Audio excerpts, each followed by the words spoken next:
Grafika honetan, agertzen zaigu temperatura altueraren mende. X ardatzean, azaltzen dira kilometroak, altuera,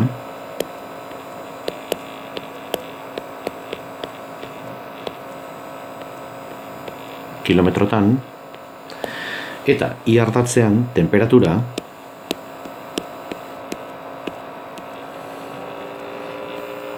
grado zentigradotan.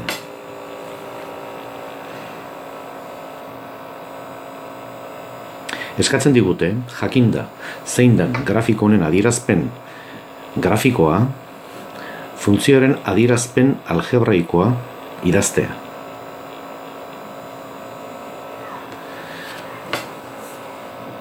Dakigun bezala, horretarako fijatu behar gea bi puntutan, z adierazpen algebraikoa kalkulatu ahal izateko, eta dakigunez zuzen bat dela, ikusten degulako, zuzen baten adierazpen algebraikoa da I berdin mx gehi n. Kasu honetan kalkulatu beharko ditugu m eta n. Horretarako, esaten genuen bezala, fijatzen gea zuzen hortan dauden bi puntuetan. Fijatzen bagea puntu honetan, hau da, bi minus bat puntuan, eta beste honetan, hau da, bat bost puntuan, egin dezakegu bi puntu horiek sartu adierazpen algebraikoan eta kalkulatu m eta n. Hau da, aurrena sartuko dut edo ordezkatuko dut bi minus bat funtzioan, eta izango da minus bat berdin m bider x, hau da, bi m gehi n. Bestalde, bat bost puntua ordezkatzen badet, lortuko dut bost berdin bat bider m, hau da m, gehi n. Eta hemen daukau ekuazio sistema bat. Aplikatuko dut laburtzen metodoa, horretarako biderkatuko dut b-ko ekuazioa minus bikin, goiko ekuazioa berdin utziko dut, minus bat berdin bi m gehi n, eta b-koa minus hamar berdin minus bi m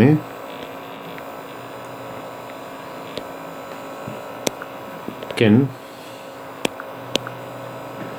bi n. Batzen baditut, minus hamaika berdin bi m eta minus bi m juten dira, eta hemen geratzen zait minus n. Beraz, n izango litzateke hamaika. N jakinda, ordezkatzen dugu adibidez hemen, eta lortzen dugu bost berdin m gehi n, hau da, gehi hamaika, hamaika beste aldea pasatuz, lortzen dut m berdin minus 6. Beraz, funtzio honen adierazpen grafikoa izango litzateke I berdin mx, hau da, minus 6x gehi n.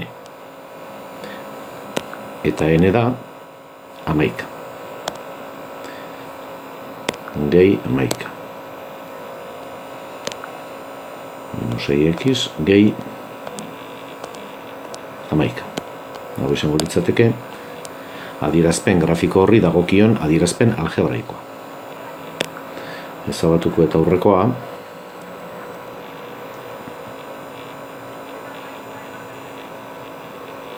Galdetzen digute ere, zein da jatorriko ordenatua? Zer esan nahi du horrek? Dakigunez jatorriko ordenatua edo jatorrian ordenatua da n, kasu honetan dela hamaika. Horrek esan nahi du esan itsasmailan temperatura 11 gradukoa izango dela. Hau da, altuera 0 denean.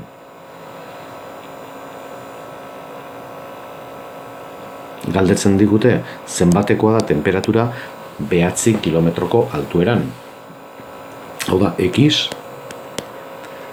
9 kilometro denean ordezkatu besterik ez dugu egin behar, eta lortuko dugu I berdin -6 bidar x kasu hontan 9 gehi 11.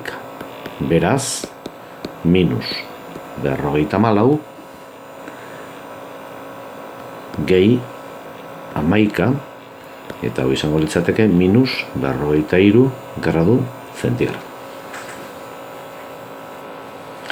Beraz, esan dugu funtzioa dela I berdin -6x gehi 11, jar dezakegu horrela, edo jar dezakegu, badakigu I dela temperatura, jar genezake horrela temperatura, berdin -6 bider x, baino x kasu hontan da altuera, adibidez h, gehi 11. Horrela, funtzioa eukiko luke sentido gehiago jarrita iren partez temperatura eta xen partez altuera.